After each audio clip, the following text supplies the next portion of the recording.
some walk on the vertices, some cycle of the vertices, and every time you move from one to the other, you multiply by that entry. So if I move from 8 to 7, I multiply by 2 root 2, and then I move from 7 to 4, and I multiply by 3, and so on.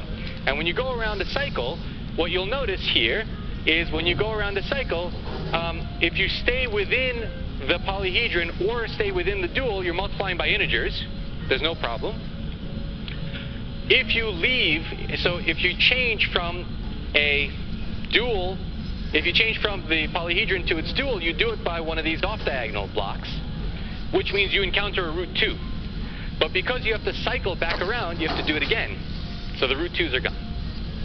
So this Gramian, supergramian, does satisfy Windberg's criterion, and so this group is commensurate to SL2, the ring of integers of z adjoint cube square root of 2.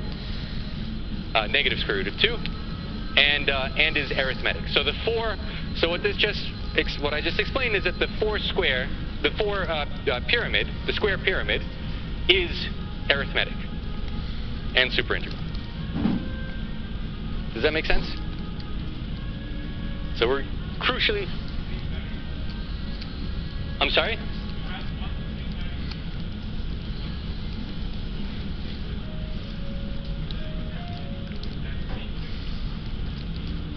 So the matrix initially is not completely filled by the combinatorial data, but the Kobe-Andreev-Thurston is rigid and forces upon you the other entries.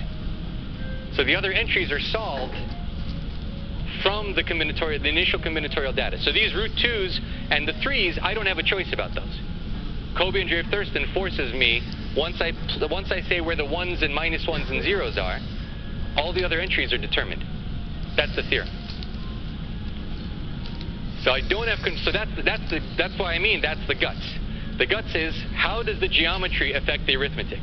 I give some, and really how does the topology affect it? Because the topology determines the geometry by Kobe-Andreev-Thurston. So this combinatorics forces these other entries, and then I have to know what's going on, the cyclic products of these entries. And if you come out with integers, then you're superintegral. This is the key point, so I hope this is clear. Okay, so let's look at another example, because you'll see the role of a half. So this is one that I found recently in the paper of Boyd. So Boyd was actually studying what I call gamma packings. He was trying to produce them, but he wasn't giving himself the full clusters. He was only looking at tetrahedral packings. Question? Oh, no. He was only looking at tetrahedral packings. So this is actually not one of our tangential tetrahedral packings. You can do more general things like you can take a tetrahedron, but assign distances instead of the graph always denoting tangency. So this is a tetrahedron that I would label like this. So the tetrahedron has tangency, tangency, tangency, tangency, and then these are some spaces. So I hope you can see that in the configuration, there's tangency everywhere, and then there's a fixed amount of space. There's a fixed hyperbolic distance between the other 4. So there's still only 4 circles, so the graph is completely determined by the structure, but I have to specify not just tangency, but also distances.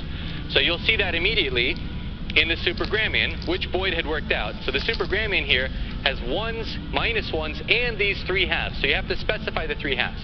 Now the 3 halves are not forced upon you. The 3 halves were chosen by Boyd. Okay, so that's a slight distinction between the tangent configuration. And then you solve for the rest of the gramian, and you get these root 15 halves. And you check that when you take twice the gramian, and you take any cyclic product, again, the root 15 is your only problem, but it always comes in pairs. So this is also superintegral and commensurate with this Bianchi group.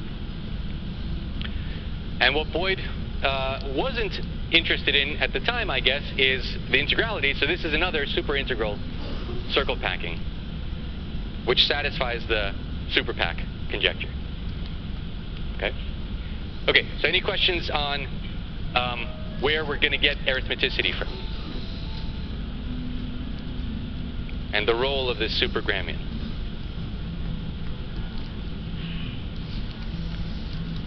Okay, so where do we get the superintegrality? So I have to explain what the role of Ben's group. The Ben's group which in the Apollonian case is called the Apollonian group. So first let's talk about the Mobius group. You remember what is a reflection through one of these spheres? This reflection, so the sphere determines a hyperplane, and the hyperplane determines a normal vector, or the other way around, the sphere determines a normal vector, if you like. And then reflection is literally reflection through this plane, given by this formula. So this is a linear, the whole point of using inversive coordinates is that Mobius transformations, which are fractional linear, they're not linear, they're fractional linear. But once you use inversive coordinates, they become linear functions. These extra variables linearize the operation, and it's very easy to see that this map is obtained by taking x and multiplying it by the matrix. So in the case of circles, it'll be 4 by 4 matrix, identity plus twice q.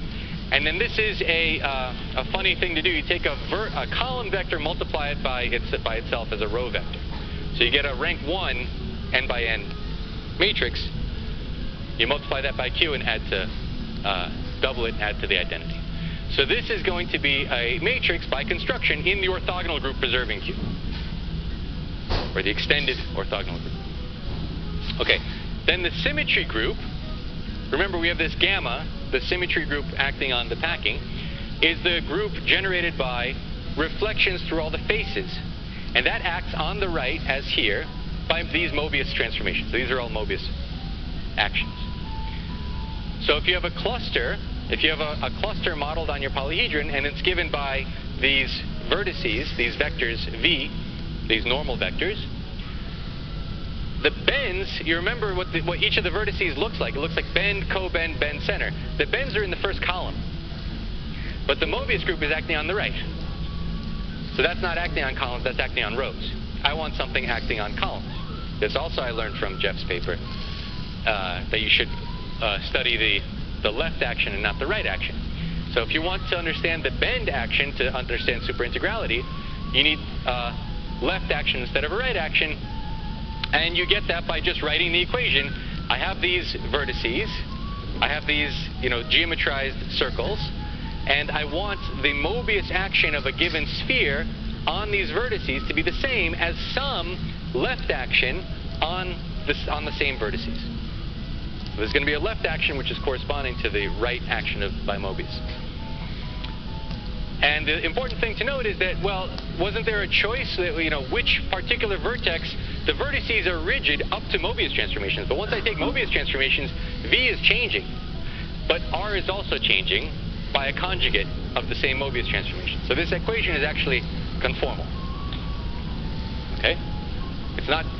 Doesn't depend on the choice of the initial configuration up to Mobius. But the distinction between what Boyd and others were doing was that they were only studying tetrahedra.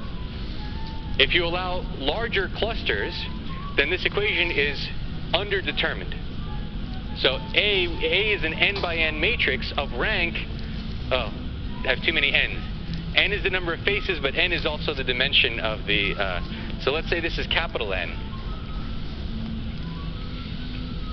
So I have spheres. These are spheres in capital N, which is Sn minus 1. And this is hyperbolic n space and hyperbolic n plus 1 space. So the rank of this thing, or the rank of V is capital N plus 2. But A in general can have many more entries. Little n can be much larger. So let me just show you an example of that. The 4 pyramid is the first example where the ranks, where the thing is underdetermined. So let's look at this equation. So these are the vertices. You remember I'm taking the bend, cobend, and bend center. So this is the bend, cobend, and bend center. And the bend is 0. That's the limit of a sphere going to infinity. So it's actually the normal to the plane. So this is the following configuration. 0, 0, 0, negative 1 is the normal vector 0, negative 1, which goes through the origin. So that's this horizontal line. Okay, so if this is your sphere, this is your oriented sphere, then the corresponding normal vector is 0, 0, 0, negative 1. And then there's another one here at some height. So the cobend is still 0, let me not bother drawing the configuration. I'm sure I'll get it wrong at this moment. But this is the Mobius action, so it's a 4x4 matrix, and what I'm looking for is a 5x5 matrix that realizes the action of a 4x4 matrix. Obviously, there's a co-kernel. And if you stare at this thing, well, you can kind of see what's going on. I'm looking for matrices that will realize this, and I have some choice of as to how to find them. But what is this? This is just a linear Diophantine equation. So superintegrality is a question of